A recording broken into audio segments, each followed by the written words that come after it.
Assalomu alaykum futbol ixlosmandlari. Yevropa Chempionlar Ligasi 4-tur bosqichlarining 2-kuni oqshomi ham mana kirib kelmoqda. Bugungi bo'lajak o'yinlarga Nuriddin TV kanalining munosabatlari. Dastlabki 3 ta o'yin haqida Nuriddinning fikri. Qorabog' Chelsea bu jamoalarning mavqidan kelib chiqadigan bo'lsak, albatta katta ustunlik bilan Chelsea mehmonda g'alaba qozonadi Qorabog' maydonida. Ikkinchi o'yin Pafos Villarreal. Ispan jamoalari Pafos ustidan albatta g'alaba qozonib kelgan. Xuddi shu an'anani Villarreal ham davom ettiradi. Uchinchi o'yin Ajax Galatasaray. Ajax tarixan yuqori nomda bo'lishiga qaramasdan albatta bu safar Galatasaray Ajax ustidan kichik hisobda g'alaba qozonadi degan taxminim bor. Demak, Benfica Bayern uchrashuvini taxmin qiladigan bo'lsak, bu o'yinga fikr bildirish biroz qiyin kechmoqda.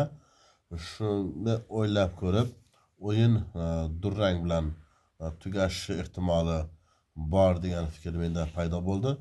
Birinchi Barselona o'yinini albatta taxmin qilish osonroq hammada. Shu qatorda menda ham albatta Brugge maydonida Barselona yirik hisobda g'alaba bilan qaytadi.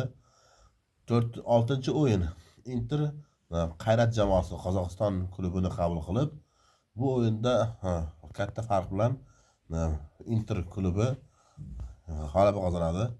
Demak, Manchester City Dortmundning Borussia klubini qabul qiladi. Ushbu uchrashuv qiziqarli bo'ladi. Albatta City g'alaba qozonadi. Navbatdagi uchrashuv Newcastle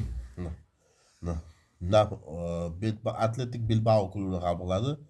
Qiyinchilik bilan menimcha Newcastle g'alaba qozonadi va so'nggi uchrashuv Atalanta Marsel jamoalari juda qiziqarli va jangovar durang bilan tugaydi. Mana shu video sizga yoqqan bo'lsa like bosing va navbatdagi fikr mulohazalar sizlarga qiziq tuyulsa, albatta kanalimga obuna bo'lib qo'yishni unutmang. E'tiboringiz uchun rahmat.